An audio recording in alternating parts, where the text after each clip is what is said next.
yeah. And let us whatever know the case what may your thoughts be. are, because maybe this is like a reverse of me on superheroes. Right. They could be the same. Yeah. Yeah, We could have and just figured out everything. I was just about to say, everything out right now. Right this moment. Yeah. Fucking geek You off the guys- street. We did it again. We I don't did need to it go to again. therapy. F therapy. I can figure out all my problems right here. Right here. Geek off the street. It's me, you, and you. Yeah.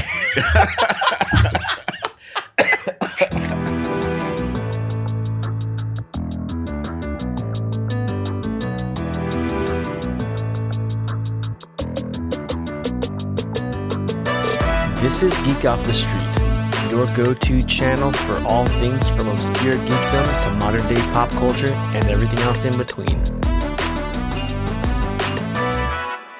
What's up, everybody? It's that time again. Yes, it is. This is week 2. Yes. In our freaking brand new studio, as you guys can see. Look around. You're so jelly. We are. Right? Yeah. Microphones are on? Microwaves are on. Yeah. I'm glad I checked that after we started. But yeah. I know, right? I'm glad I thought of it after we started. Yeah. But we are recording, yeah. As of now. Yeah, well, my name's Trent. And I'm Mark. And this is Geek Off the Street. Greatest podcast of all time. Talk Right. about pop culture, geek culture, and whatever else you feel like talking about. Right. This is our show. Yeah, exactly. It's our show. If you don't like it, go get your own show. Oh, just kidding. Keep watching ours. Yeah, keep watching ours, though. You stay on this one. Yeah. Stay on this one. We're a pretty okay show. But yeah, this week on an exciting episode, this is more of it wasn't really a fan request, but it's more of a fan assumption. I don't know. We decided to do this episode because one of our best fans, Danny Evans.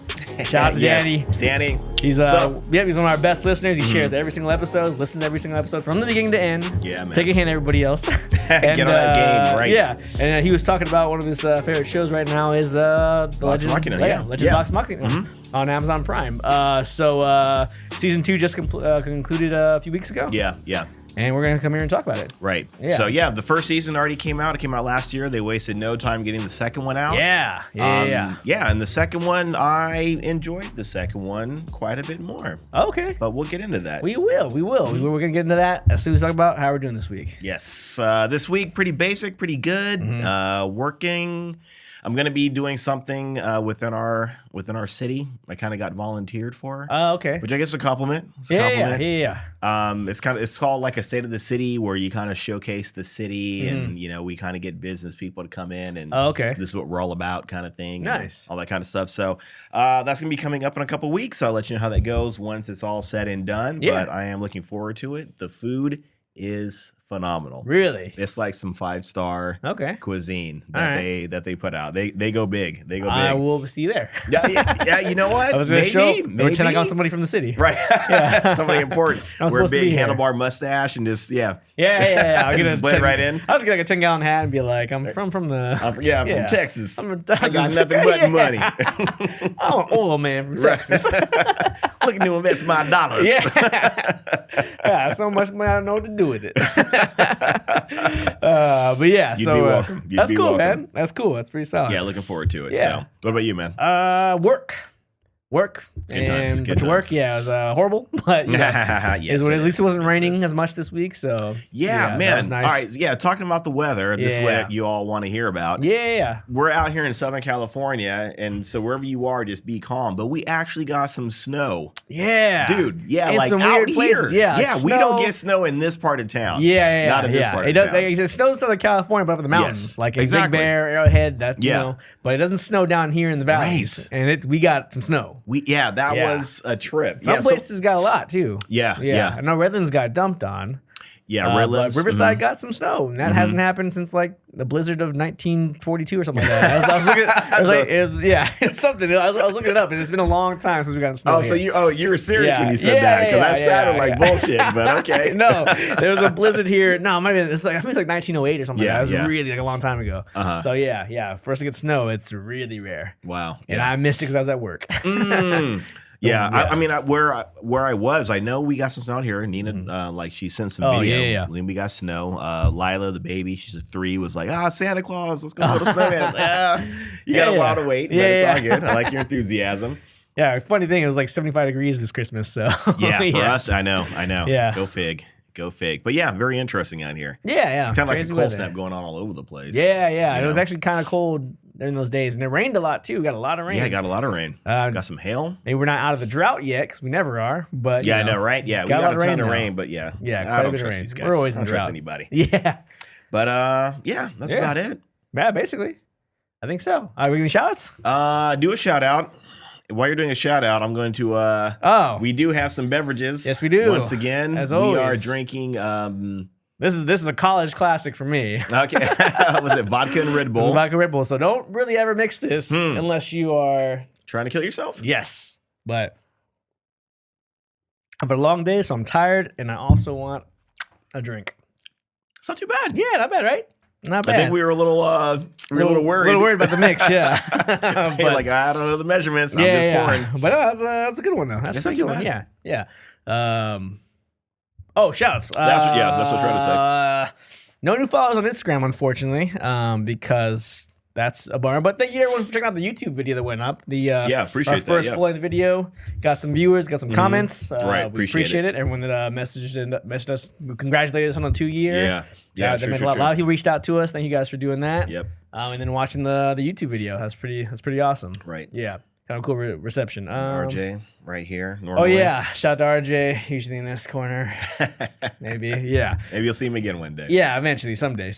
But yeah, that's about it. And also thanks for everyone who listens. You guys all listen all the time. Appreciate Danny, Eric, everybody. Yeah. Here my hall, all you guys. So yeah. That's basically it. Huh? But let's talk about the new show. Yes, let's talk about Vox Machina. Right. For those of you guys don't know, Vox Machina is a Prime series original. It's an animated series brought to you from the guys that do Critical Role. Right. Those of you guys that don't know what Critical Role is, I didn't really know much about it. I heard of it because it's a huge deal. It's popular. Yeah. Really big YouTube channel, I think.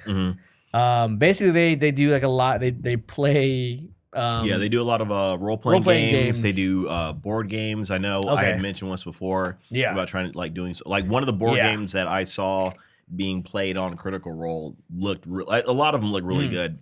I've seen a lot of stuff that's hosted by Will Wheaton. That was Wesley Crusher. Oh, okay. On Star Trek: Next Generation. He hosts a couple of these different shows. And the games are really interesting. The games they're not your typical role playing, or not essentially role playing board games. Not your typical board games. They're very cool.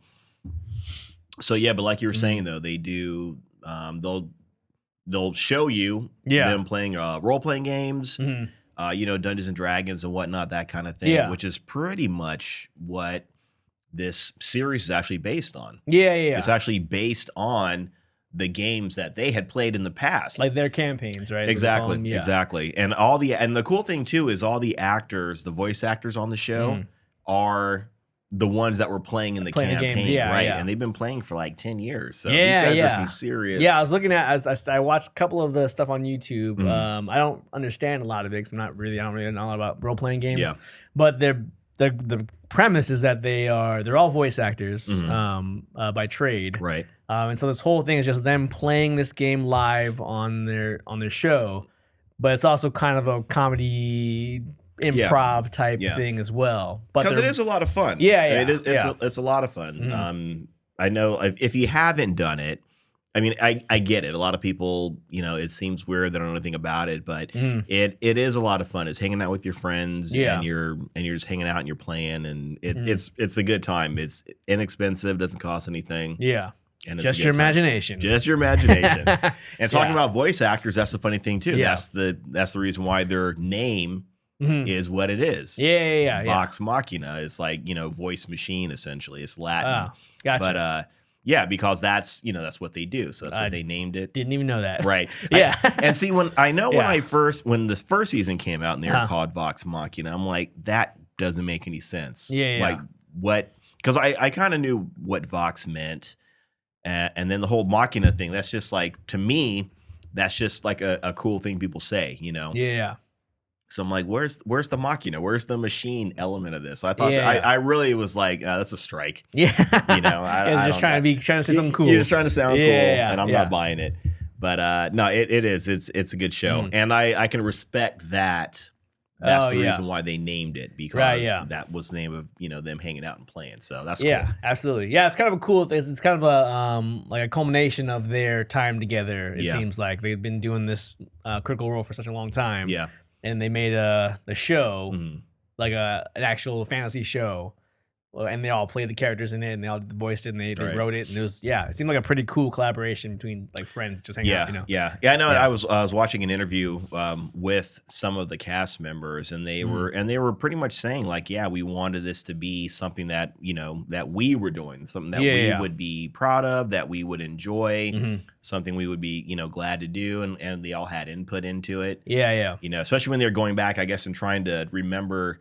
Campaigns from like 10 years ago. Right, yeah. And things that even were not on the show that they didn't televise. They had to go back and, dig all this stuff up and, kind of straighten it out and fix it and make it worthy for television. Yeah. Definitely. But it's funny because I thought about doing something like that too. Like not necessarily, turning it into a show. Yeah. But I know I was telling you earlier that it's really funny and it's fun to listen to people talk about these campaigns that they're on. Oh, I see. Yeah. Especially when it comes, my brother has one that he tells all the time. Well, I shouldn't say he tells it all the time, but it's fun to hear. I can't remember what it was exactly, but one of the characters I want to say that was in their game. Yeah. One of the guys, one of the friends, like turned on them and was like trying to kill them. Yeah. And he summoned some sort of vampire god. It was something really weird. Yeah. And they were all getting murdered. They were all on their deathbed. Yeah. And he was playing a cleric,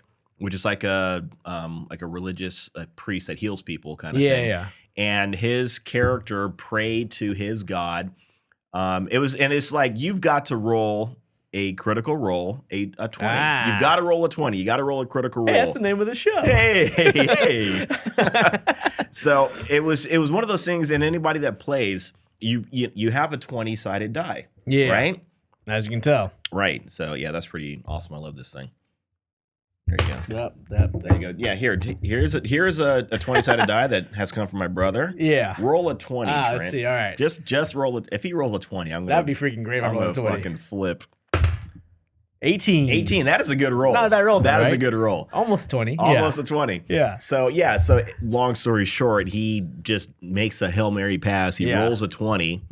Because telling somebody to roll a 20 and then you roll a 20 is pretty hard to do. I mean, even on a 6-sided die, it's hard to do. Roll the one that you want to roll. Yeah. Right. Yeah. So he did it, and they all got saved. It was a big miracle. Yeah. So it was funny. I could see that getting pretty because when you roll out 20, you're like, oh, exactly. Everybody jumps up. Everyone's like screaming and yelling, and high fiving, and that sounds really fun, man. Yeah, it's a good time. It's a good time. Yeah. So that's I can respect what they were doing and all that kind of stuff. It's fun. Like I said, I was thinking of something along those lines, more like getting other people's stories and then maybe animating it or acting it out, but you still have those characters like doing a voiceover. Gotcha. Kind of thing, and just like a little 5-minute skit. I see. And these the campaigns, they're not like pre-planned or anything, right? It just kind of it happens as you're going, right? A little bit. Yeah. You have your dungeon master, game master, whatever you want to call them. It varies for different games, but whoever is in charge has some sort of overarching, idea of what's supposed to happen. Like maybe has some sort of end goal where you're supposed to, free the people of this village, and along the way you've got to, maybe you go and you find out who they are and you find out, you need a special weapon to do it. And then you got to go on a campaign to get the weapon to do it. Or, it could be anything. Or you got to go into town and you got to get information and, you got to find some way to sneak into the, lair of whoever's running. You know what I mean? It's all sorts of different things. I see different scenarios. It is very, it's very open. Yeah. I was going to say what is that Zelda game that just came out? Breath of the Wild. Yeah, it's very. I know you're like don't like it. Not that recent either. Yeah. But you can pretty much do in theory, what you want. You want to stay on course, but it's a good time, and they have so many different characters and so many different classes. You can be a fighter, wizard. They got science fiction, magic. Just whatever game you might be into, whatever kind of game you might want to play. Yeah. If you're into horror movies. They've got horror games where they have a Cthulhu game. That sounds where all you're doing is you're trying to survive. Okay. There's no way to win. All you're doing is surviving. Yeah. So it's role playing games they're a lot of fun, and they don't, like I said, they don't cost a lot. But you're fully invested. Gotcha. Okay. Nice. But like I said, that was an idea. So I completely respect what these guys more so now than when you first started watching it. 100%. You thought it was just like a whatever. Yeah, slapsticky. Yeah, I did. I wasn't like with the first season. I think they've kind of found their mojo a little bit, especially with the second season. Yeah. The first one, I feel like they were trying to, they wanted to establish the world, establish the characters, maybe try to tell somewhat of a compelling story, but they wanted to stay true to them, what they were doing. So when you're playing these games, you do get a little silly sometimes. You start saying, you might say and do crazy, weird things. Yeah. Something along those lines. So I think they wanted to keep that fun spirit. And you see that when you're watching both seasons, you see that, there are a lot of, I guess, modern jokes kind of thing. Yeah. Or there's a lot of modern mannerisms or that people, that they say today and where we are right now, that's how they talk in this animated series. I see. So at first that kind of threw me off. Like, I don't want to hear people that are living in a medieval-esque kind of setting, saying shit that we say today. Oh, I see. Yeah. Yeah. But to be funny, kind of. Just to be funny, right? Yeah. Or you can't write anything more clever. So you've just got to take those easy jokes, that low hanging fruit kind of thing. But I respect it more. The season was better, but now doing the research, I respect that they're trying to bring their campaigns to life. So it makes sense that you're going to hear every once in a while some. Yeah, because I was watching some of their I watched one campaign. I was trying to see where they came from, and I was like, oh, I can see these guys made that show. Like this is how they talk to each other when they're playing playing their games. Yeah. So yeah, definitely, that's cool. Yeah. That's what. So I'm gonna get into what we like, I guess, about it. But I was just gonna say that I don't know anything about role playing games. And so there's not really. I didn't make that connection at all. I just thought, this is just gonna be a fantasy show, and I guess what I'm saying is that it was good for a regular person, like a person that wasn't necessarily into. And that's what they were definitely going for. Yeah, and I on paper, I feel like I should have hated this show. Huh? Okay. Because I think because like the type of humor, super slapsticky in a lot of ways, but I don't know, man. Something about the show just hooked me, dude. Like it's something about it just. I mean, the first season, I think the second season is better. Yeah, but I think did the first season get you? I liked like Percy's story. Yeah, with his family. I liked and then those two like vampire people and the blood sword and all this. Like I was like, this is kind of cool. This is like kind of cool concepts here. Yeah. And then I started to kind of notice.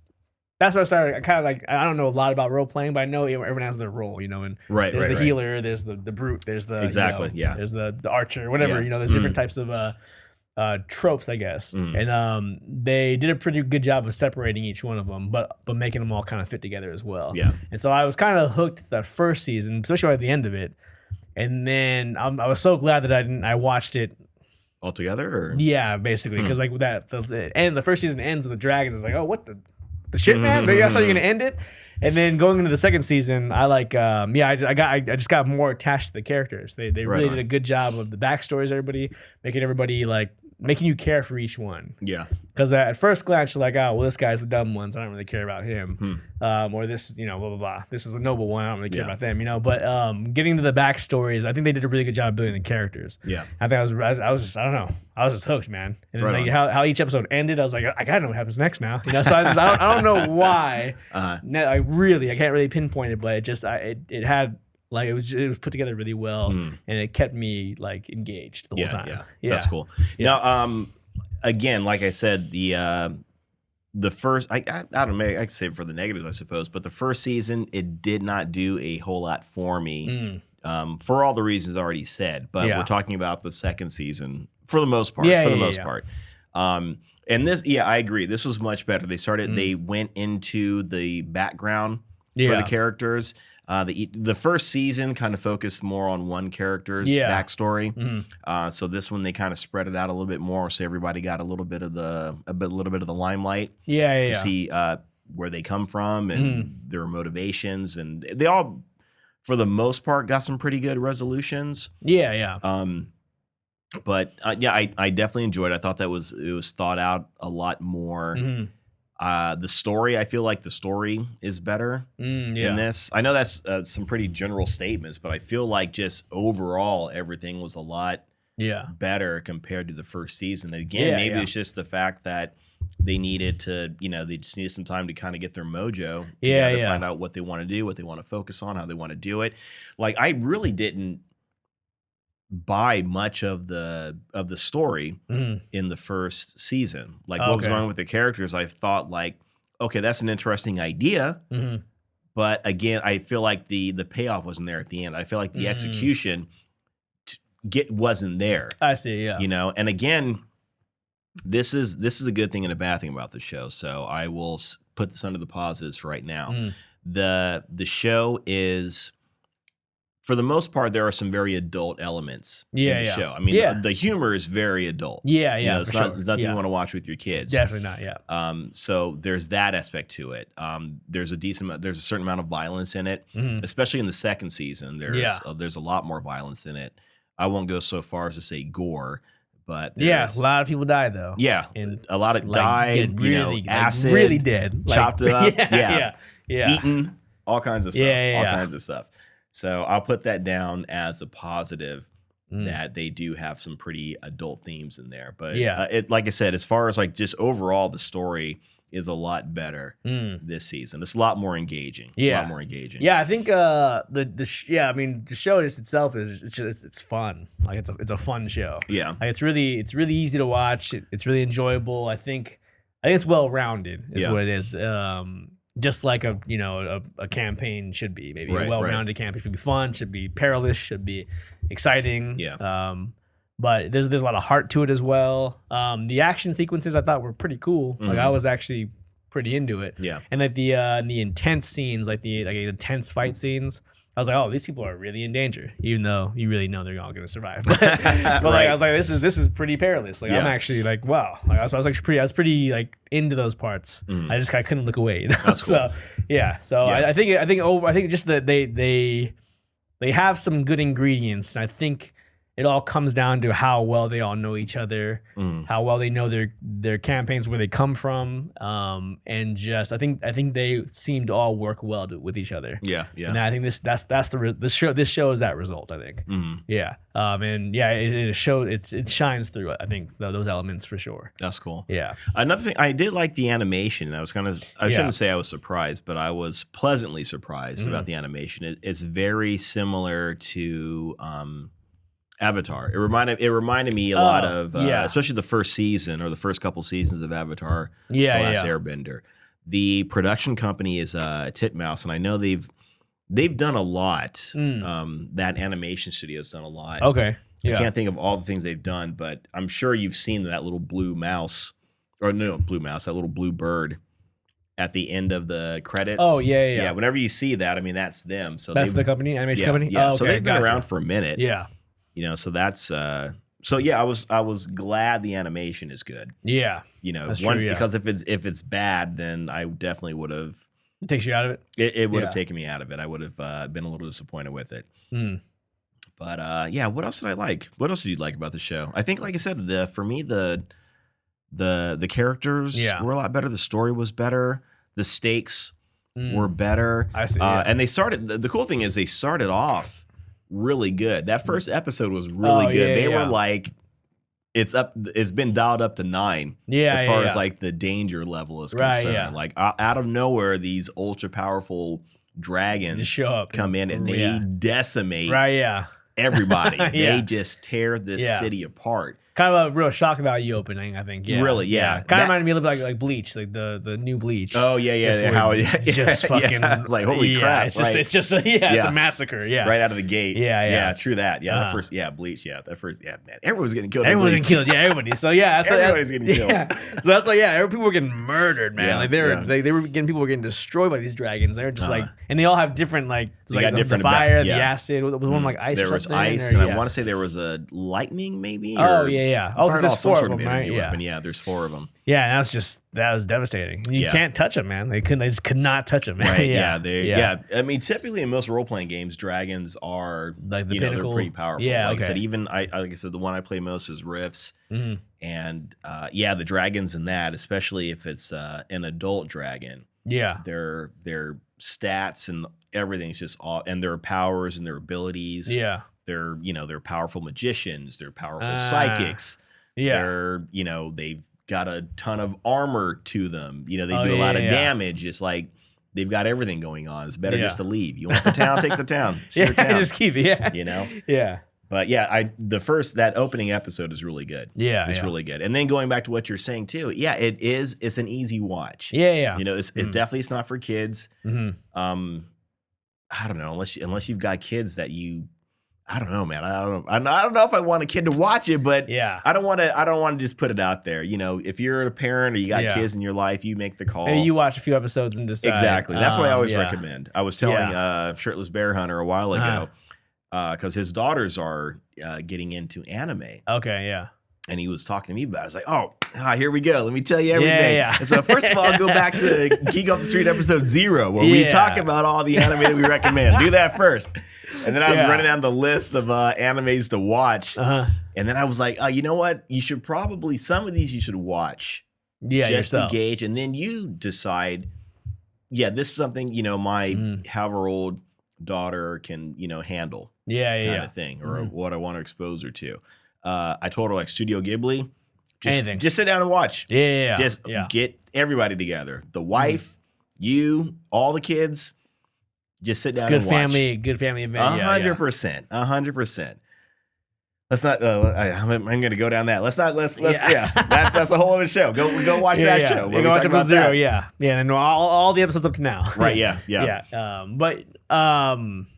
But yeah, that's the kind of there's language obviously is bad. A lot of raunchy humor. Which is probably not great for kids, I imagine too. I don't know how they deal with violence. I feel like kids know all that. They're pretty advanced now too. Yeah, depending on how old they are and where Yeah, that's true. That's what I'm saying. I feel like some of them may know it and they may not be, shocked by it. It's just as a parent, do you feel like, what do you want to expose your kids to? Exactly. Because it is an 18+ rating on Amazon Prime. Is it? So, I mean, it is for sure for adults. But, I mean, I'm sure a 16-year-old or a 15-year-old will be fine watching it. I would agree. Yeah. It's...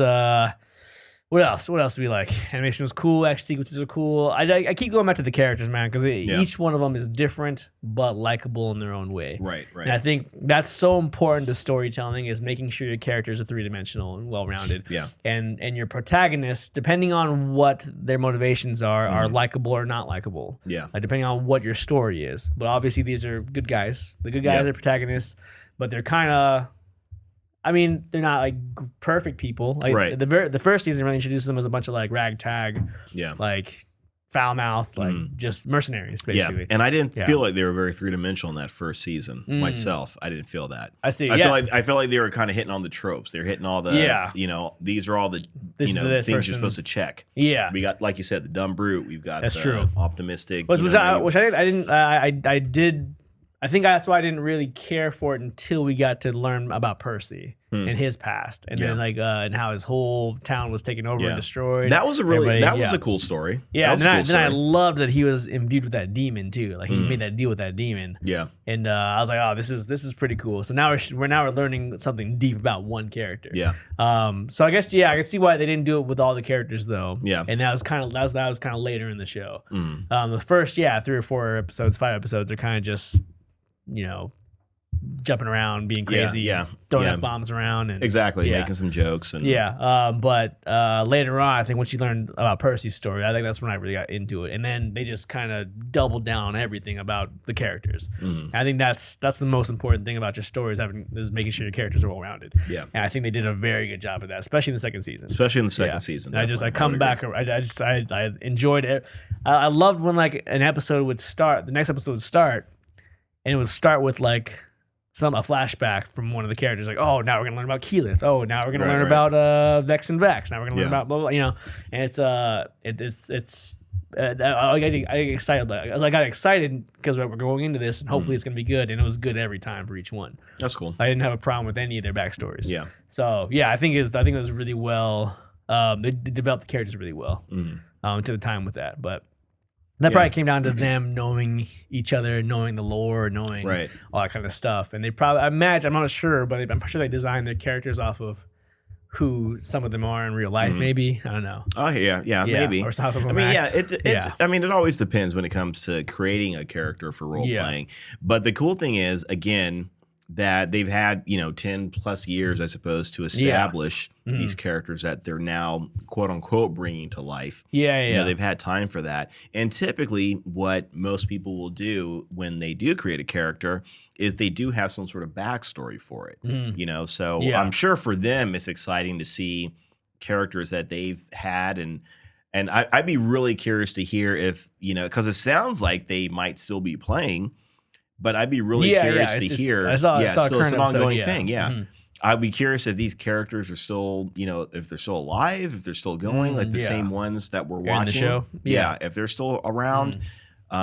Because normally what you do is you will create some sort of backstory for your character, which is fun. So I'd be curious to hear if these characters are still alive. I would be curious to hear if they had characters. Because now when I'm watching that second season, I'm looking at other characters in the show, and I'm like, was that just a non-player character, like someone that the game master would control? Was that something that they brought out, just to, fill in the show? I was looking at there are two characters in there. One is, I think she's like a gnome kind of thing, and the other one was she was like a healer, or maybe not a healer. I don't know what she was. There were two of them. They were both female.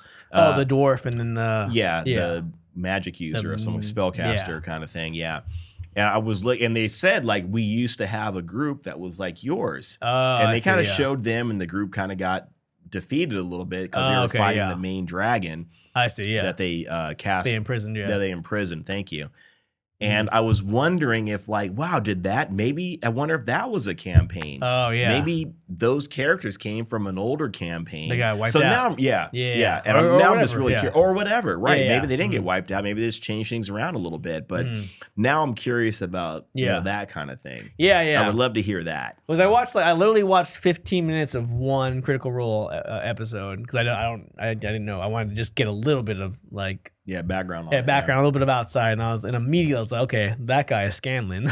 Like immediately, because like the way he was acting, the way he would like sing stuff, and I was like, the guy that was playing the actor, I was like the voice actor, I was like, that guy is Scanlan. That's him. That's him. That's and then I looked it up, that was him. Nice. And then like Pike, that's the same girl that does the voice for Ellie. She's like, and she's actually does a lot of work.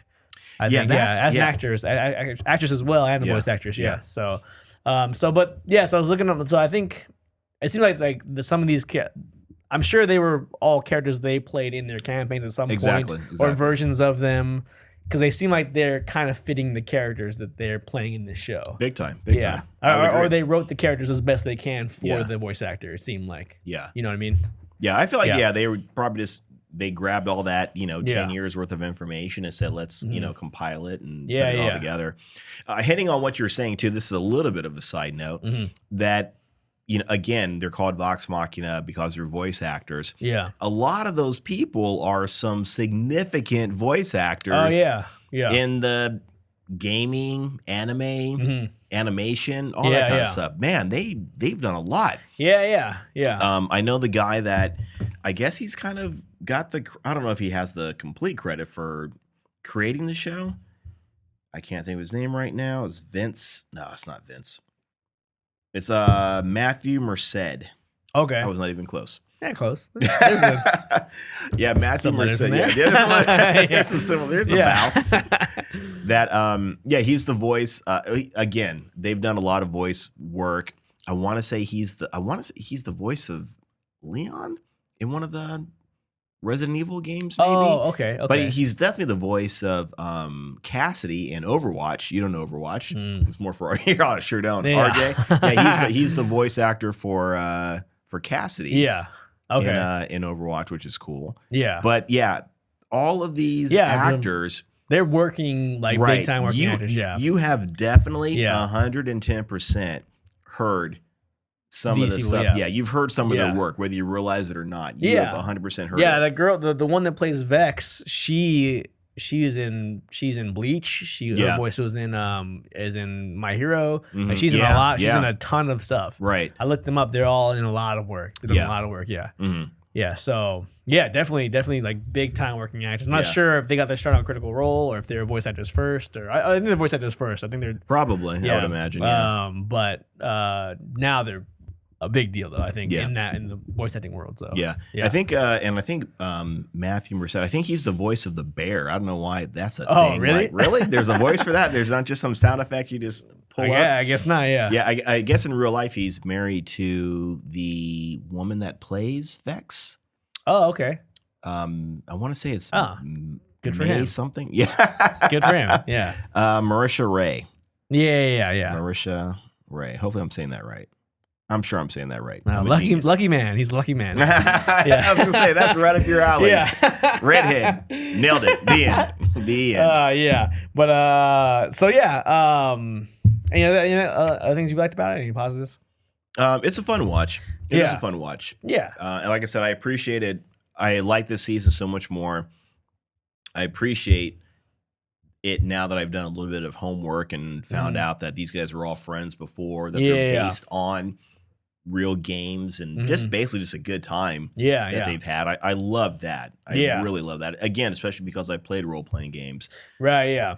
Got a ton of respect for that. So, yeah. Yeah, that's a cool thing in general because I think, like, I talked about it before, but there's a podcast called Last Podcast on the Left. Yeah. And they started, like, 10 years ago doing this horror comedy podcast. And now they have a couple comic books that they do. They had a show on Adult Swim that they did together. And so these guys that did this podcast together, like, also built this production company. Right. And started doing all these different projects together. I was like, that's freaking awesome, man. That's a cool thing to do. Yeah. Right. Seems like that's what I thought of. That's what I thought of. Yeah. If only I could find a group like that that I could do that with. Let's see. Maybe I'm gonna do a roll. Maybe if we roll let's see. Oh shit! 20? Oh, look at that! Roll a 20. Listen, everybody that doesn't play, listen.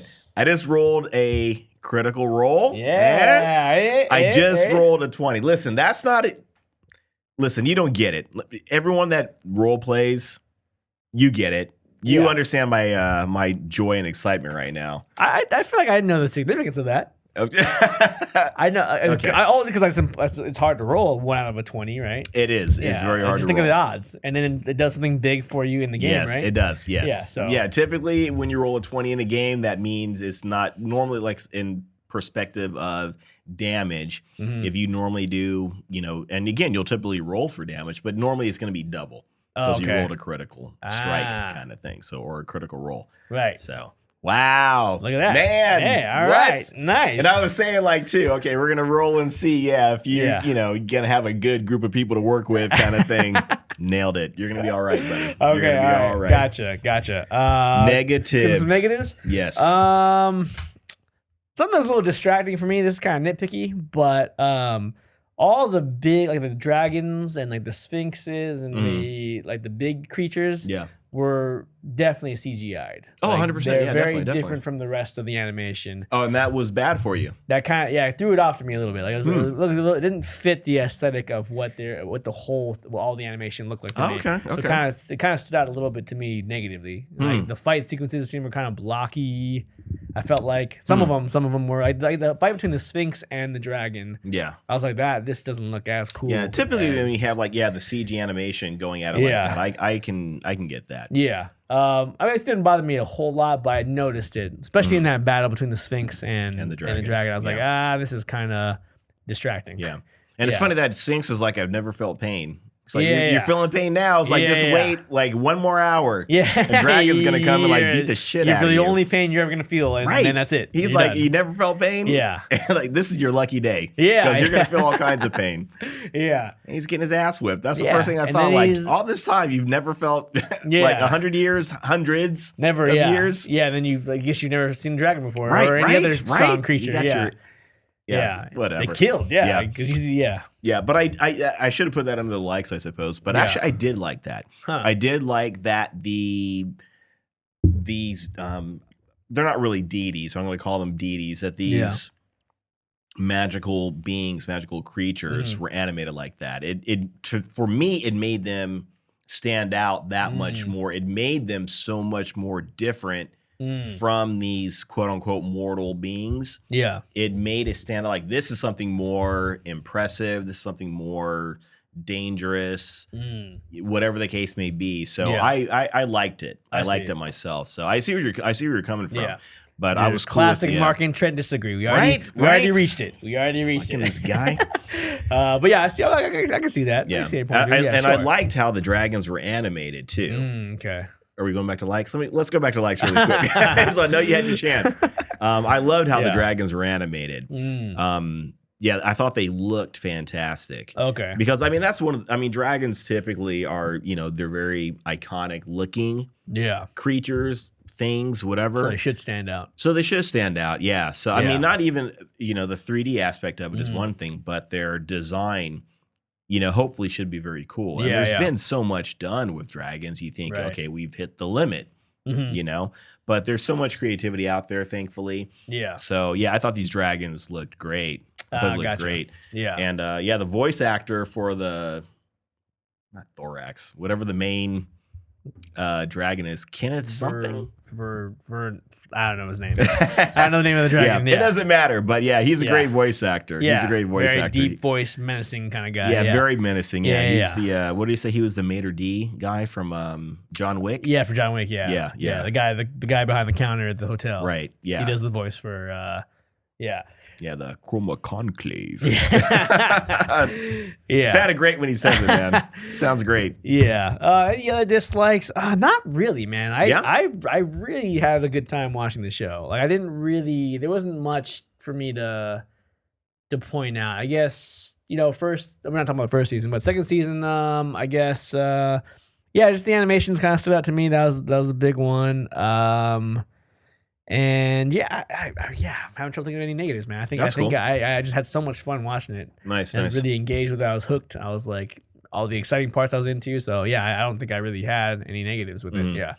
One negative that I do have kind of goes back to the positive I had, where I said this is geared towards adults. Yeah. Right. I think that's my negative, is that on another level, it's almost like it's geared towards kids.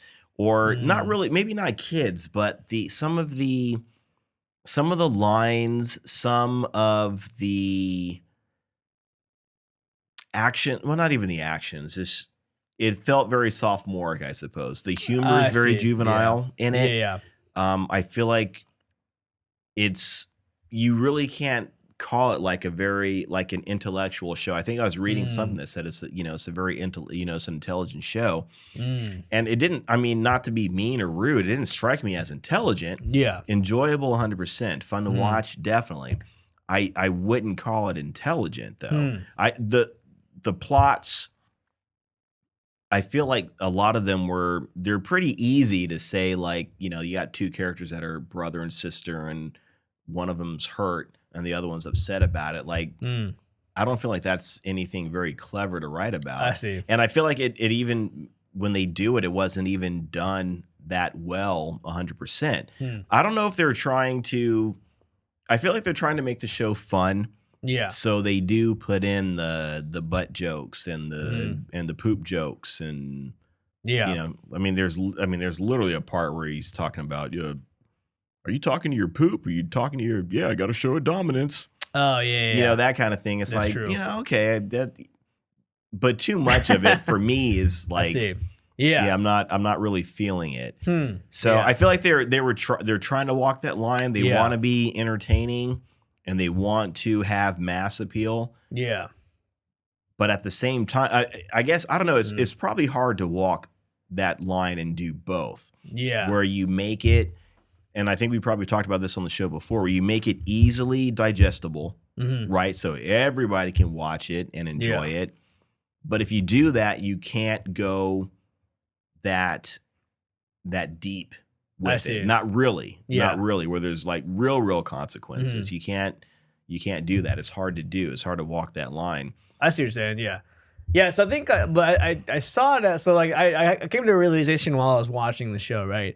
Is that I imagine that this is how some, because like I was engaged. I laughed at some of the humor. Yeah. That fucking part where they do Scannon's hand into the dragon's ass, man. Like that was pretty good, actually. Like that was stupid, right? That was so dumb, but like it fits him though, yeah, right? it fits him for sure. Yeah, and like it turned into the 2-pointer finger, and then it just like the shocker. The different shots of going up to it was just like it was them, and then the hand, and then the hand went to fit the pointer, and then the butt, and then this, and then the dragon was just like.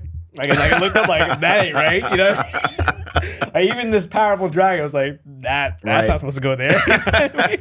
And like I don't know why I laughed so damn hard. I laughed so damn hard at the sequence of how they did that shot. I completely believe that you laughed at that. I have no idea why I thought that shit was so funny, but I was laughing at that. So I did laugh at some of the humor, but this show is how I imagine people. Like how like it's crazy like in my mind, right? Yeah. People that said, "Oh, I loved Peacemaker," or "I loved Guardians 2," or "I loved Ragnarok." Like this, right. I think because all the parts that I think were meant to hit, right? The comedy I laughed at, the meaningful heart with the characters. I was like, "Oh no, that's pretty sad." Or like when they're like Pike was trying to heal, Grog after he fell, or like when she was trying a couple times. We thought Scannon was dead at the end, and then like he ended up not being dead. I was like, oh man, that got me. I was like, I'm glad he's alive. Did it? Like, I wasn't buying it, but that's cool. That's cool. So but I was attached to it all, right? Yeah. And then like at the same time, like Peacemaker pissed me off. Like I was angry the whole time because of the dick jokes and the ducks and like walk like a duck, fuck a duck. You know, like the stupid ass jokes like that. Yeah. But people were able to attach themselves to Peacemaker or Guardians 2 or Ragnarok in the same way. Yeah. And I don't know what the difference is. I'm trying to figure out what the difference is. Yeah. But it's that similar thing, I think. I think you are able to be affected by it if you let yourself be, or if it's more to your taste, or I don't know what it is because you were okay with Peacemaker, right? And I remember you saying that you were okay with Ragnarok too, right? Ragnarok, yes, I was. Yes, I was. But like I thought those were the most juvenile, like stupid jokes, and like I don't care about the heart because it was all covered in dick jokes and poop jokes, and so like I don't know what the difference is. I don't know what the difference is. I'm not even mad about that because when you were talking about like 5 or 10 minutes ago. That was the first thing. Sorry, guys, I've been drinking. Get off my back.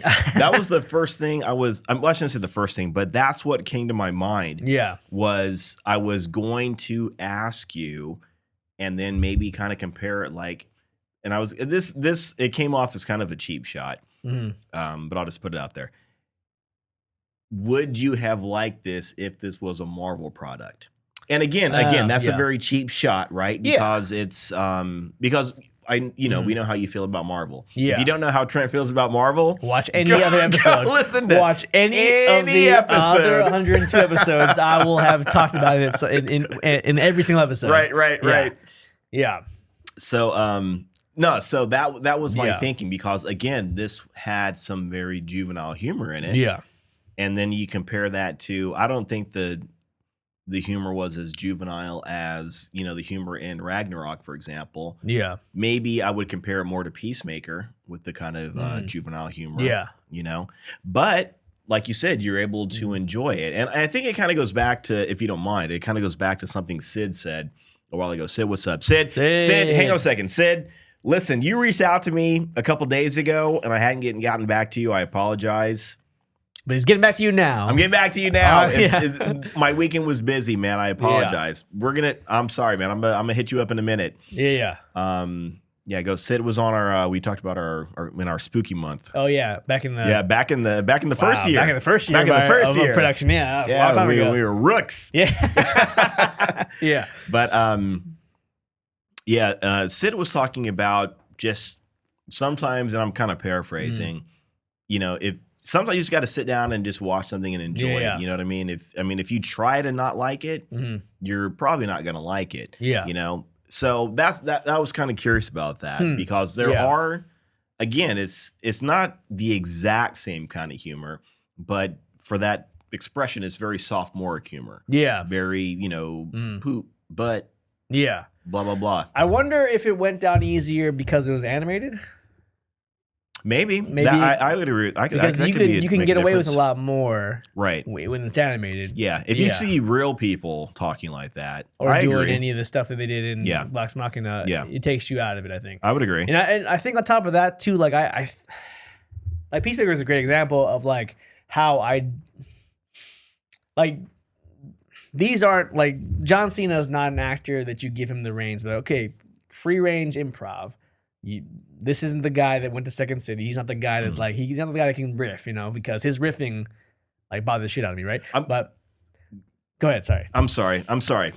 If you don't mind, I'm going to disagree a little bit with you in that regards because he basically does live performances, or he used to. Live performances when he wrestled. Right. Because a lot of there's all the junk that when they go out there and they're, blah, blah, blah, I'm going to see you in the ring. Yeah. All that junk that they're saying is become a lot more elaborate. And you can't have like some, pre-written thing. You've got to be able to bounce. I mean, you kind of know where you're going. True. But even in comedy, you know where you're going. So I see what you're saying, though. But I just wanted to throw that out there really quick as a counterpoint. Right. And I'm not saying, on, though, I won't. I think I said in the Peacemaker episode that I think John Cena is a talented guy. He's charismatic, and he's a star. Yeah. He has the star power, I think, he has like that it factor.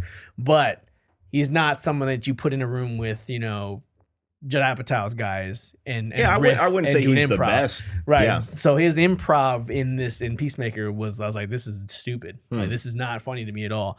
That's neither here nor there. But I don't know. Maybe it's not. Maybe so it's not a talent thing either. But maybe the live action aspect of it. And then I think also is that Peacemaker is the 37th superhero project that we've gotten that's exactly the same as every other superhero project. Comedy, some action, heartfelt scene with comedy at the end of it. Yeah. You know what I mean? I think the superhero genre has become a little convoluted, a little like repetitive. Yeah. And that's what by the time we got to Peacemaker, I was like, I've seen this 37 times. I've seen this so many times that this is not new and this isn't even clever.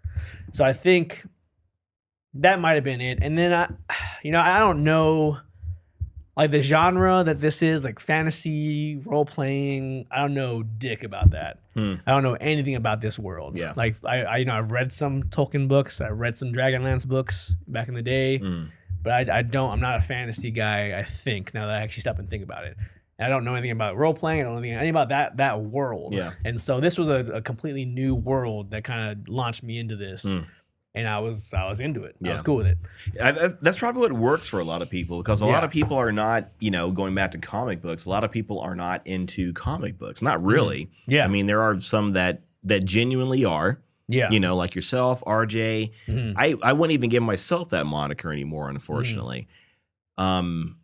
And then you have people that kind of pretend they're into comic books. Yeah. That because they've got one issue or they think they know something about something. Or they buy a Superman T-shirt and you're right, a comic fan. and they know all about it now. Yeah. I know more than the average person. Superman is like literally one of my favorite characters, but I had to stop buying Superman shirts because every other idiot would wear them. No offense to you idiots. Oh man, that's all. I said that all the time. I'll shit on something. I'll say no offense, no offense. Like you're the worst person I ever met. No offense. No offense though. Yeah. No offense. I think sorry, I lost track. I think I was going to say something along the lines of most people, like I said, they're not into that kind of thing. So maybe that's the reason why they were able to. That's why Peacemaker was so popular. Yeah. Because they're not into comics, one, and then they're not into any of those characters because he, gun, characters, he grabs like the most random underground 4-issue characters that nobody knows about. Yeah, does his own thing with it. He turns him into a star. Yeah. So maybe that's the reason why people liked all these different whatever.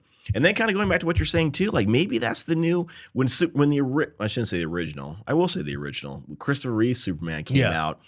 Like it was kind of campy. Yeah. You know, maybe I guess that's the new camp right? Is the dumb humor, make a joke, action scene, make a joke, heartfelt scene, make a joke, then make another joke, right? That's the new.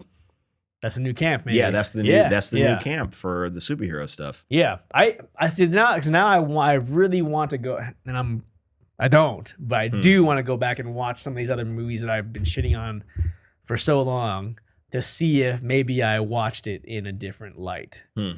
But again, though, I'm not really a slapsticky, kind of comedy guy. Yeah, more of like a Superbad or like a Three Amigos or like a little more of a clever comedy guy. Maybe it depends on what people are into, aka what you're into. You are into comic books and superheroes and all that kind of stuff. Yeah. So seeing it done well means more to you, as opposed to something that is a kind of a blank slate. I think I bet that's really what it is for everybody. If something is kind of more of a blank slate for you, you're able to accept it a lot more. And it probably goes into Gunn's logic. These are characters. I got to do a superhero thing because that's what I'm doing. But it's something that nobody is really familiar with. There's no background knowledge.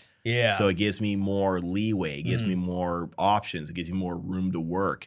So that's that actually probably is it, because superheroes are very important to me. Like comic books are very important to me. I spent the last 12 years of my life knee deep in comic books. You know what I mean? And I that's all I've been doing for not quite half my life, but getting there, getting close to half my life. To see what I don't love about comic books in movies, and that's all they do. And not giving me what brought me into comic books. I think that's what the issue is. Because there's so many good stories, so many other ways to tell a story that aren't being capitalized on.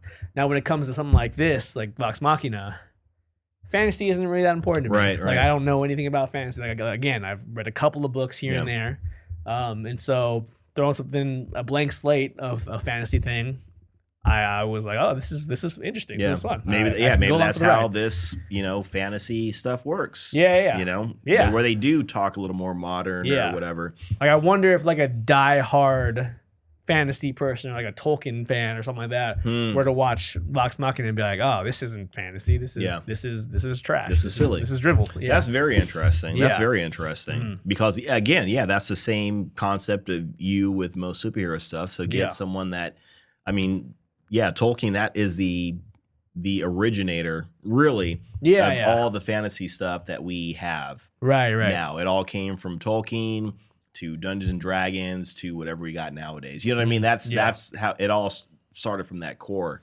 essentially. So to find someone that is a diehard Tolkien fan and get their take on it, that would be interesting. I wonder if Dennis shout out Dennis. Dennis is our buddy.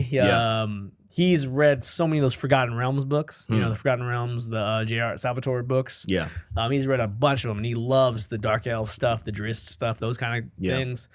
And he tried to get me to read the same books, and I read one of them, and I was like, hey, you can have them back.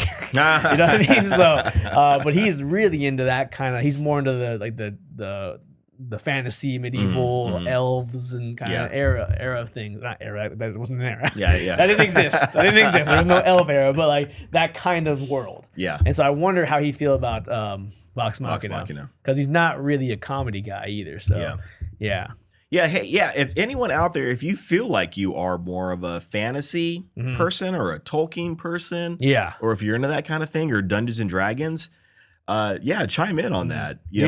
Send a DM and let us know whatever. And let us know whatever the case may be. What your thoughts are, because maybe this is like a reverse of me on superheroes. Right. They could be the same. We could have just figured out everything. I was just about to say we could right now, this moment. I can geek off the street. We did it again. We did it again. Therapy. F therapy. I can figure out all my problems right here. Geek off the street. It's me, you, and you. Exactly. One thing I want to throw out really quick too is, are we on likes? Just whatever you want.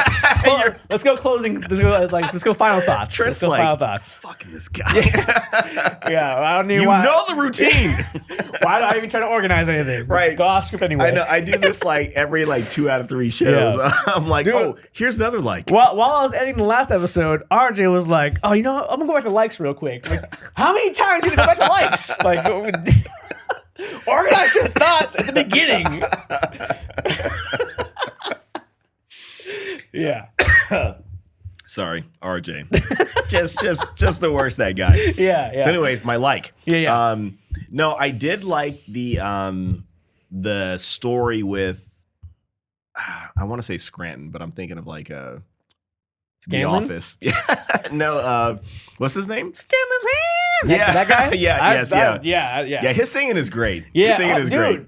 I was gonna say, yeah, Scanlon's like all of his singing parts, like the Scanlon's hand thing, like how he does his spells. Yeah. And then there's that, maybe it was the first season. It happened in the second season too, but like when they get into those like intense battles and he like starts playing metal music, and then they did a lot in the first one. Yeah, yeah, he's like he's like actually like really shredding on his lute or whatever the thing is.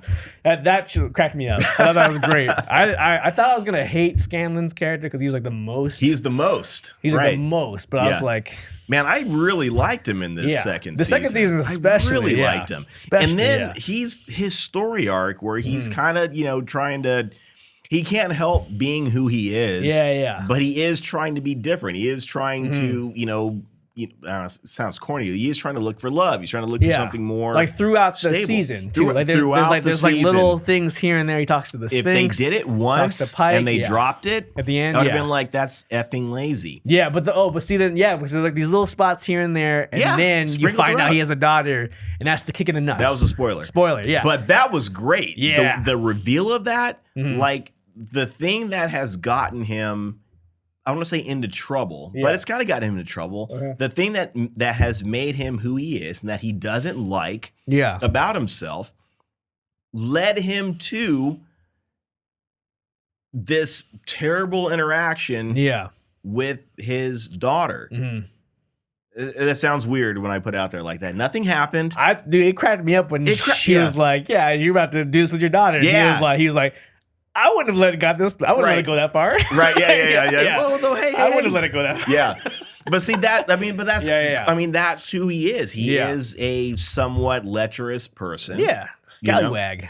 He is. He is a scallywag. He's a lovable ne'er-do-well. Yeah. But and that terrible behavior. I mean, for one, it kind of created his daughter. Which could be like maybe that's the love he's looking for. Maybe it's not so much of a romantic love. Although he kind of has that with Pike going on a little bit. Yeah, a little bit. But I mean there's another option that I don't even know if they're gonna. I mean, well, clearly they're gonna explore it because they've created this character. Well, because he has that like dream where it's just him sitting in a chair reading stories to his grandkids. Now that he realizes he has a daughter. So it's like just him by himself. So maybe that's the happiness he was looking for. Because I love that they show like everything that makes him. Because this is who he is. Yeah. But like the thing that makes him so miserable is the thing that he indulges. Yeah, he is. And he indulges in, and that's so human, Yeah. And then just that clash where, dude, you brought me up to your room. Yeah. And you're almost naked. Yeah, right. I'm your daughter. Right. Like, so that was just. I mean, that's got to be a real just. Punch in the gut. To be like, wow, man, this is what I was. This almost. Do. And they. It's not anything. It's nothing really raunchy, right? So if you're watching it, it's nothing bad. It's nothing really. It's like some sort of I was going to say something. I'm not going to. Let's keep it clean. I can not imagine that where bad. you were going with that. But that arc for his character, I did not see that coming at all. When that happened, I did not see that coming. Now it's like episode 10, like towards the end. Yeah, it's towards the end. Yeah, very close to the end. That was great. And then it kind of becomes Scanlon's story towards the end there. Yeah, and he's kind of showing, and that's what I like. That's like my favorite. I call it a trope. My favorite like growth moment for a character is to not Like, I don't really care so much about, like, now I'm where I need to be. Yeah. But my favorite part, like, in storytelling is, like, showing the character having a slight change. And showing them the capacity to change. And now you finally, like, Scanlan talks about, I want to be better. I want to be this, I want to be that. And now it's like, it's to the point where it's like, put up or shut up. Like, do you want to be better or not? And he does. And he clearly shows that he has the capacity to be a better person. Right. Now, he's not a great person still, but like, he has that capacity to change. And that's chef's kiss. I am not going to disagree with that at all. That was, again, like, maybe if it was the 10th episode, once that 10th episode hit, I was like, damn. Right, yeah. That was pretty good. Right, and again, this is a very, it's a very, I don't want to say it's a simple show, but it's kind of simple. They're going on an adventure, they have some ups and downs. It's really simple, but for them to kind of pull that out of nowhere, and that I don't know where I've seen that too much before. Maybe Back to the Future, there's almost like this weird thing with mother-daughter or mother-son. Break that down. It's kind of a weird movie. It's very weird. Let's not. I know. If you really break it down, really, if you really look into it, no wonder like 18 studios passed on that movie before. Yeah, I want to keep liking Universal made it. But my favorite movie still. It is a great movie. And speaking of passing, that was the big thing with Vox Machina. They were trying to pitch this show quite a bit, and everybody kept turning them down. Really? Everybody was like, it's confusing. It's weird. Doesn't make sense. Maybe they were, between the pitch and the product. Yeah. That's pretty good. Pitch and product. We should write that down. Somewhere between the pitch and the product, there's going to be some changes. We got to work that into some kind of line somewhere. Something. We got to trademark it. Yeah. All right. That belongs Don't you to us. steal that. Hey. That's us. Don't you steal that. For you cameras. Yeah. Whichever angle you're looking at, don't you steal it. Right. Don't you steal it. Yeah. So there's some changes in there, right? Yeah. So maybe the pitch didn't go very well. I don't know. But they ended up doing like a what is like a fundraising thing or a crowdsource or Kickstart. Yeah, Kickstarter. Crowdfunding. Yeah, they got like over $11 million. Which is pretty effing amazing. Yeah. That's when they went to Titmouse through the animation. Amazon got on board. Yeah, once you got money. We got money. Can you make this funny now? how that works, right? Yeah, right? Money solves all problems, essentially. Amazing. It sounds like, So, there's the Geek Off the Street lesson for the day. Go get money. Yeah. Money, have a lot of they say money will make you happy, but it'll fix most of my problems. Yeah, I know, right? See, whenever I hear that. I find a way to be happy, trust me. I'm like, listen, you don't have, no money. So don't effing tell me, money's not going to make you happy. Let me find out for myself. Then effing give me your money, you fucking piece of whatever. Don't say that shit to me. I mean, I respect that there's drama with having money, but for us average people, when you're worried about like paying the stupid ass gas bills nowadays out here, and that's a whole other show. But now we're just grabbing about our mediocre middle class to low class lives. We're just bitching. Geek Off the Street. So what you're saying is, when we go to produce our own Geek Off the Street official show, we just need to have $11 million. Yeah, let's do that. Okay. Let's just do that, and then we'll figure the rest out. Let's just get $11 million. All right. But like I said, so they were passed over quite a bit. So they were like, we just got to do it ourselves, apparently, which I can respect. And again, once they got the money and they pitched the idea, and it sounds like the guys that work over at the Titmouse company were pretty they're pretty cool. Yeah, they sound like they were pretty cool, and they wanted to make it work. So it's just an interesting little side note about that's kind of cool about this show. Yeah. I already said like the dislike, I think, with the what was I talking intelligence about? thing? No. That was it. How like on one aspect of it's for adults, and the other aspect is for kids. The stories were actually pretty. The characters, especially with I keep saying his name wrong. Scanlan. Yeah, Scanlan. Yeah. I don't want to keep saying Scranton. Scanlan Proudfoot or something? No, I forgot what his last name was. No, I think Pike is Pike Tenderfoot or Pike Lightfoot or something like that. All right. Yeah. But no, I mean, his story was overall great, in my opinion, it was really that was really engaging. So it was really good. Yeah. Any other? I'm trying to think of some other negatives I had.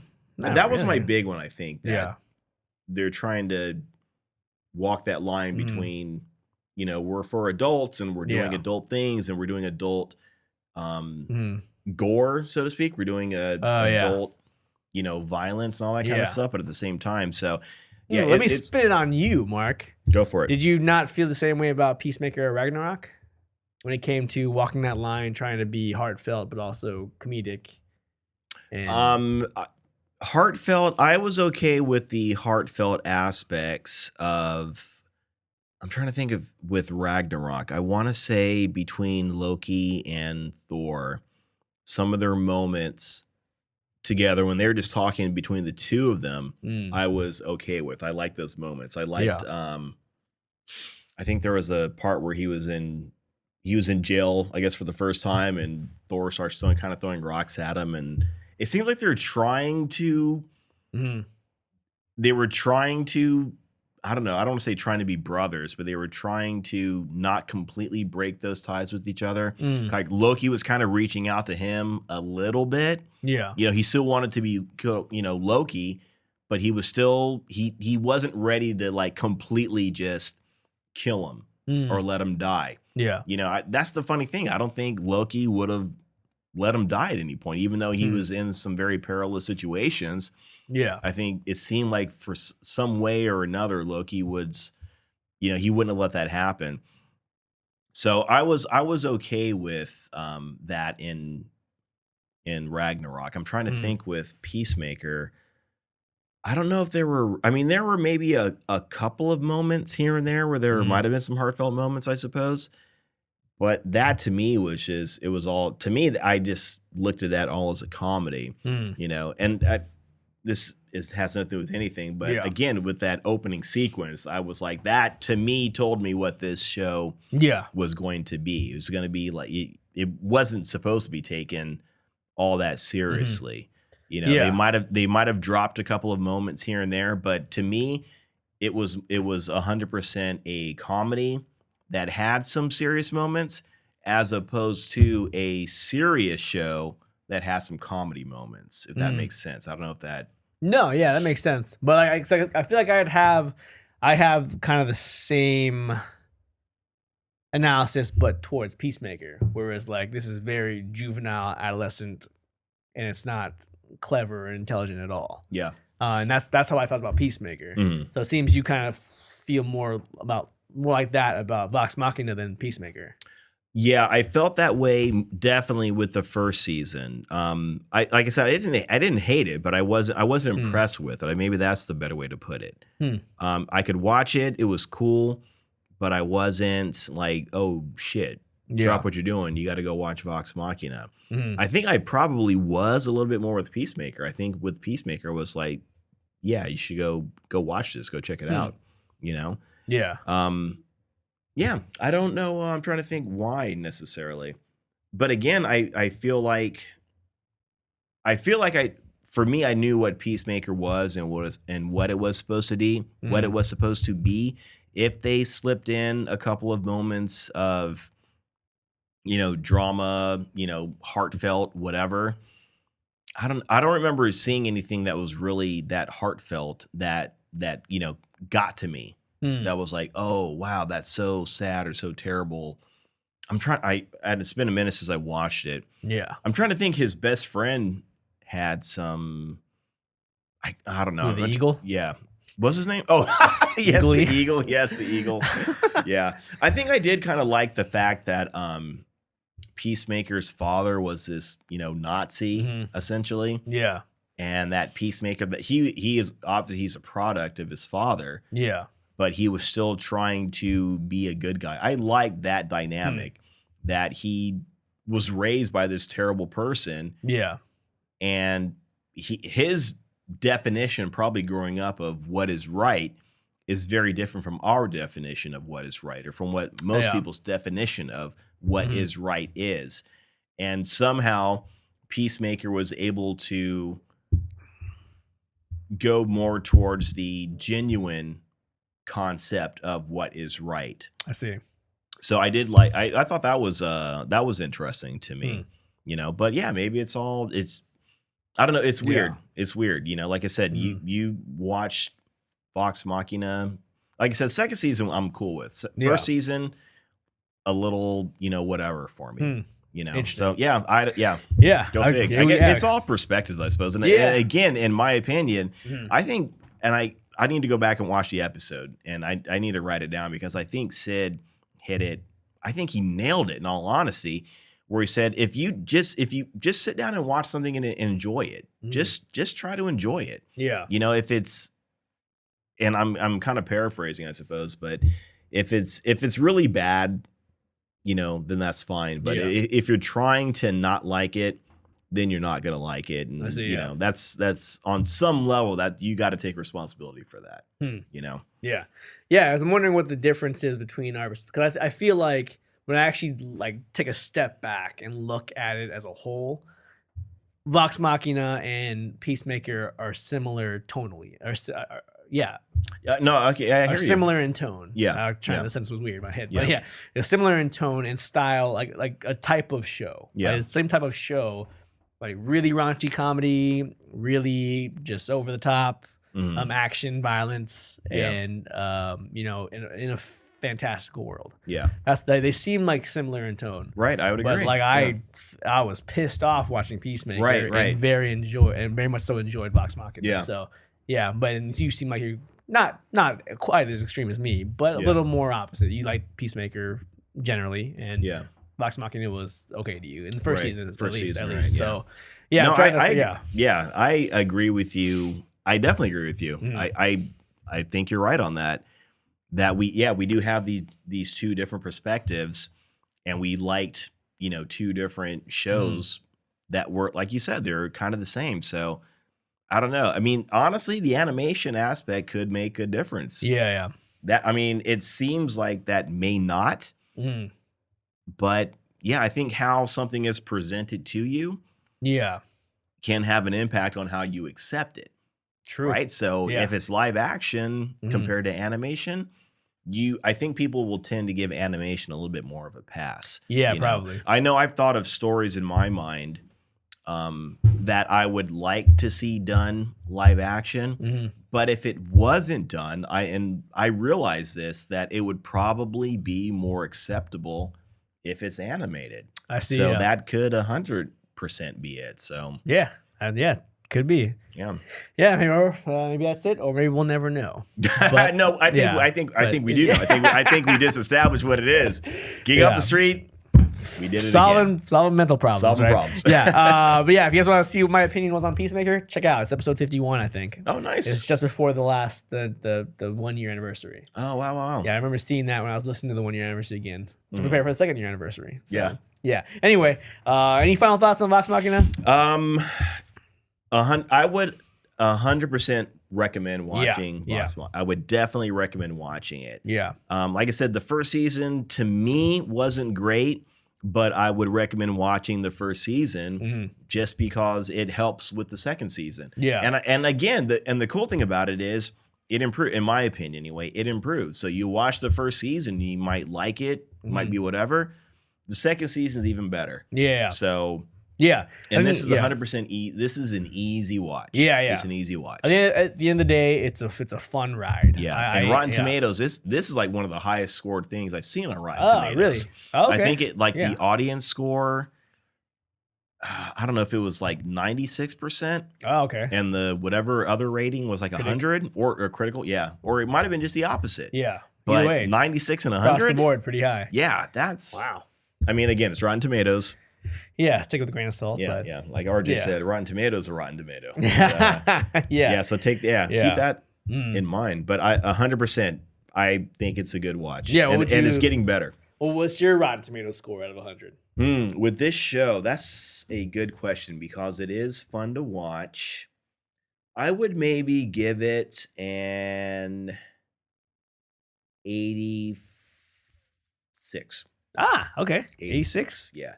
And, another interesting thing, too, and I'm wondering, like, where the show is going to go. Because I'm thinking, like, maybe once they defeat all these dragons, maybe that's a place where that might be a good place to end the show. Yeah. Because there's 4 dragons total. They've got a few more they can deal with. Maybe that's a good place to end it. I don't know if you can stretch this whole thing out for 4 seasons or whatever. Yeah, that might be a lot. One dragon a season. Yeah, that might be a lot. Yeah.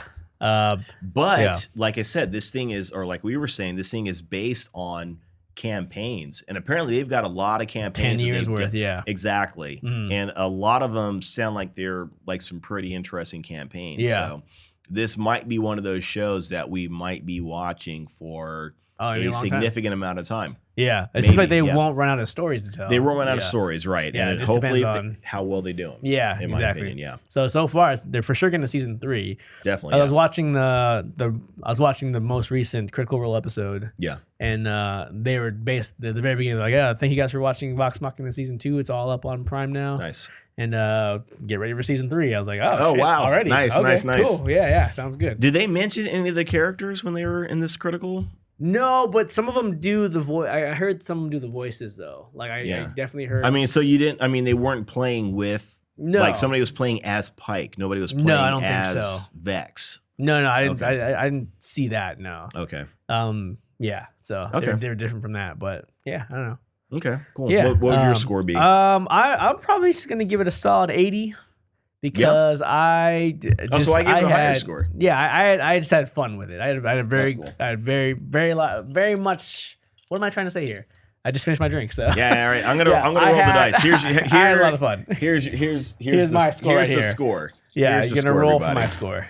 My 35. Wow, that's terrible. It's a horrible score. It's a horrible score. Yeah. Vox Machina, clearly you're no good. Yeah. Hey, and we're playing by your rules, Critical Role. Yeah. Right? We're playing by your rules. Yeah. So don't you judge us. Yeah, we're playing by how you guys I'm going to give you another chance. Oh, shit. They got a 95. All right.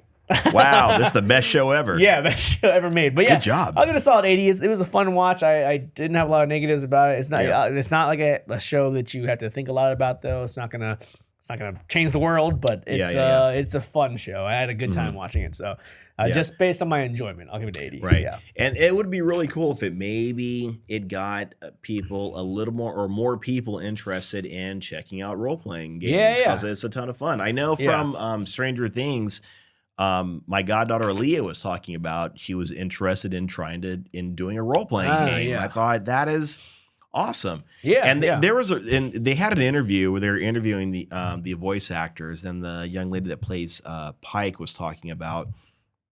And I just want to bring it up because it's really interesting. I would probably say back in the 80s.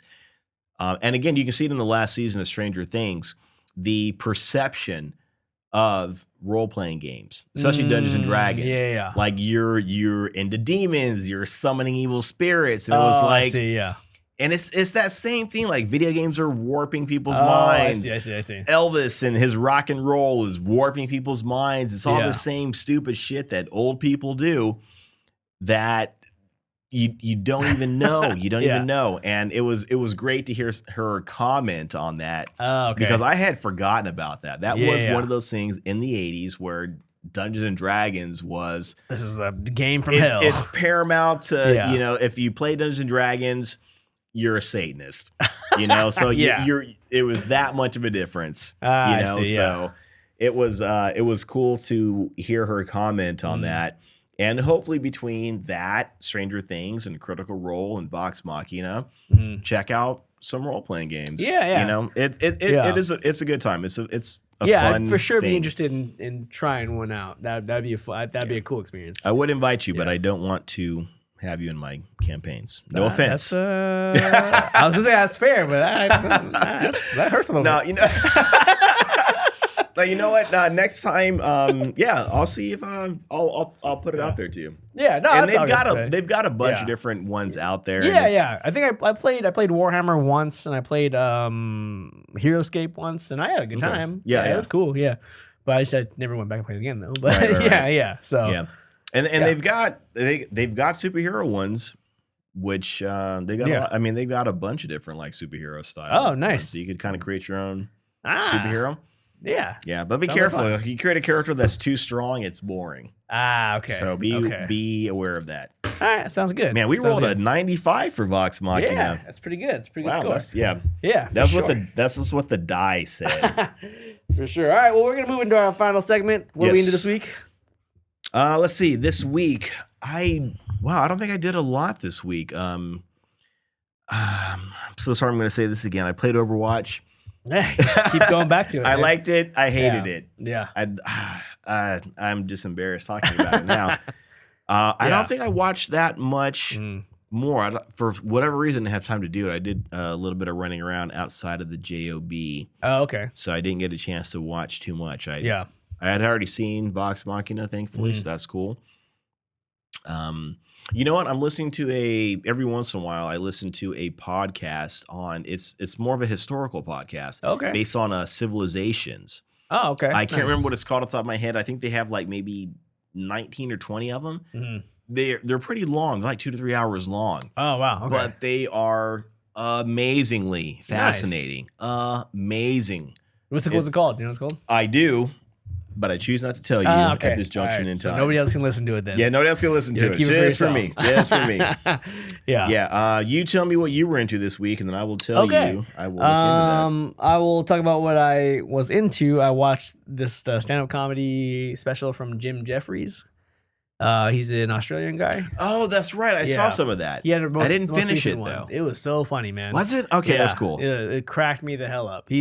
I really enjoy comics that know that things are like hot topics or, but they don't controversial and they don't care. And they dive right in. That's my favorite. That's my favorite. Yeah. I started watching that, and I think maybe because when I watched it, I ended up falling asleep on it. Oh, gotcha. And I didn't get a chance to go back to it, but I love Jim Jeffries. Yeah. His show was great. His show that was on, he had a show on Comedy Central, dude. Oh, nice. It was really good. Really? Really good. I want to say it's like maybe 2 or 3 seasons. Yeah.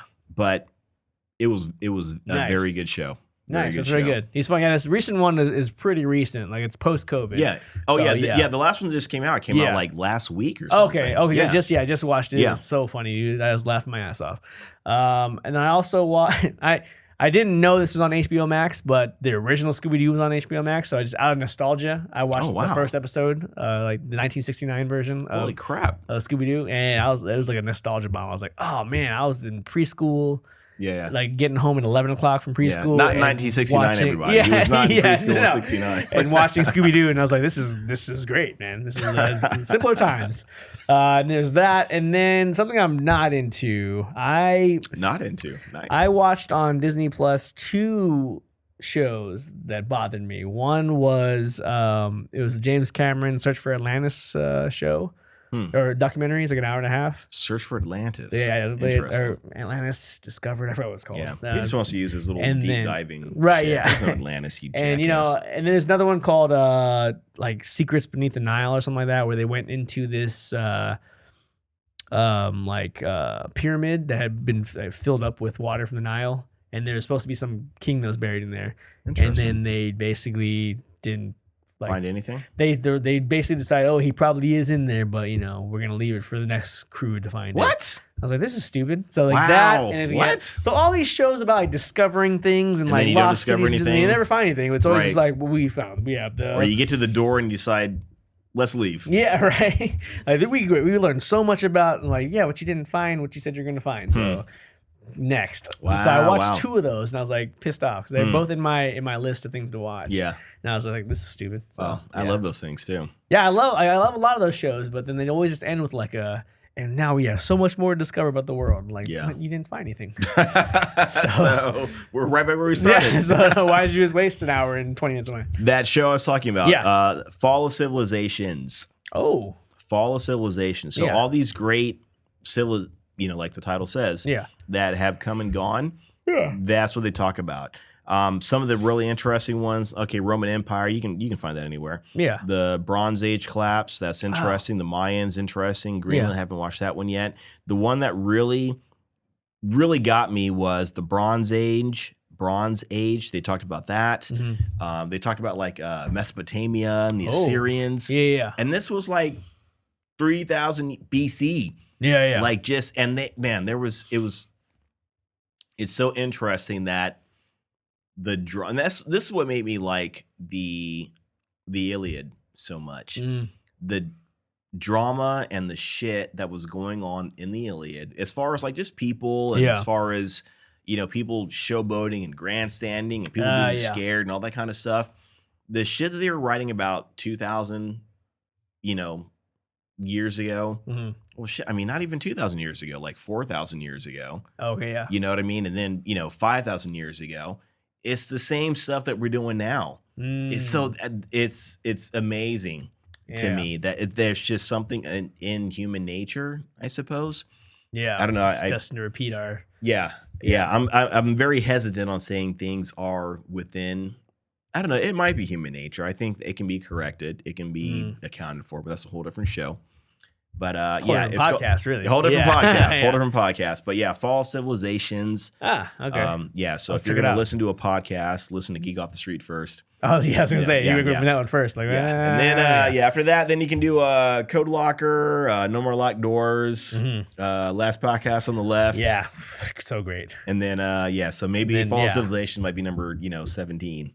Yeah. I mean, 60, we had some other podcasts give us some shout outs. Like in the first, I remember like there were some other podcasts that were following us. I need to go back and listen to those. There are a handful of them. Yeah. I've listened to a couple of them. I've been meaning to go back and listen to all the ones that follow us. And I hope they're still around. Yeah. Some of them check are. them out. Yeah. That's cool. So very good. Very definitely. good. But yeah. Is that it? Yeah. Did we make it to the end here? This is it. I this think is we the did. end. Hang on. Let me. Let's roll one more time. Did we make it to the end? 57. We made it. That was it. Is that a good roll? I don't know. but it depends. Anyway, thank you guys for checking out the podcast. As always, yes. Thank you for watching the podcast now. Yes. Especially we're in our recording studio here. This shit looks great. Right. Our mini bar is right there. Yeah. As soon as I walked in here to start recording this show, I was like, man, I'm effing home. Hey, dude, that's what I'm saying, man. This is it. Yeah, just to be able to sit down at this table in the studio from all this stuff, and just start recording. It's pretty great. Yeah, I feel like pretty awesome. Yeah, outside of this room is like the Matrix. Yeah, we've unplugged. Yeah, and this is it. This is the real. Yeah, this is the real. Except that it's actually like good, like the real world. Yeah, I know, right? The real world of the Matrix is we're destroyed. Not eating like goop. Yeah, exactly.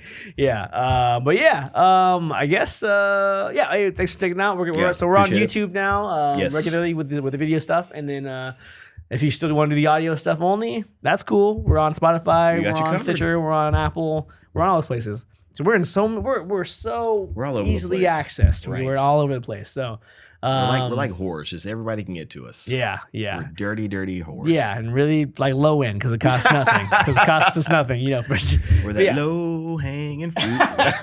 Tenacious D, everybody, go check it out. Yeah. But and then if you guys can leave us a 5-star review on Apple Podcasts, that'd be great. And then shoot us a message if you guys want to talk to us, have any questions, comments. Let us know what you guys think about Vox Machina. Yeah. And I guess that's it, huh? Any ideas you want us to maybe talk about? Stuff to talk about. That's a good one. That's a good one. We were pretty packed schedule over the next month, but we can work things in. Yeah, you let us know. Let us know. We'll see. Yeah, we'll let the producers upstairs decide. We're on the top floor, so. Of all the things to say, you said the top. I'm like, as top as it gets. Figuratively. But anyway, I guess that's going to be it for us today. Then next week we're talking about Last of Us because it's going to end. I'm still episode 2, so I need to catch up. Oh, you better catch up. So far has not been disappointing. Okay. In my opinion, it's not the same Joel and the same Ellie from the video game. It is what it is. Yeah. Still a good show. Okay. Still a good show. Yeah. It seems it's a little divided here and there between fans, but overall, critically, it's doing well, I think. I believe it. Yeah, but it's going to end next Sunday, so we're going to be recording right after it ends. Yes. Yeah. I love it. We'll be right on the cuff of it. Yeah. Nobody's beating us to that episode. Unless they post, never mind. Unless they post it on Monday. And they're like, okay, well, shit. We recorded it first. Yes. Yeah. Literally, when that ending credits hits, we're hitting record. Yeah, exactly. Exactly. Yeah, my hand is on the record button, waiting for that to start. Anyway, get ready for that. Yes. And that's going to be it. Tell them who you are. I'm Trent. And I am Mark. And this is Geek Off the Street. Nice. And last week we were doing, we used to freeze the stage. We're like, oh, are we freezing? Or What's happening? What are we doing? Yeah.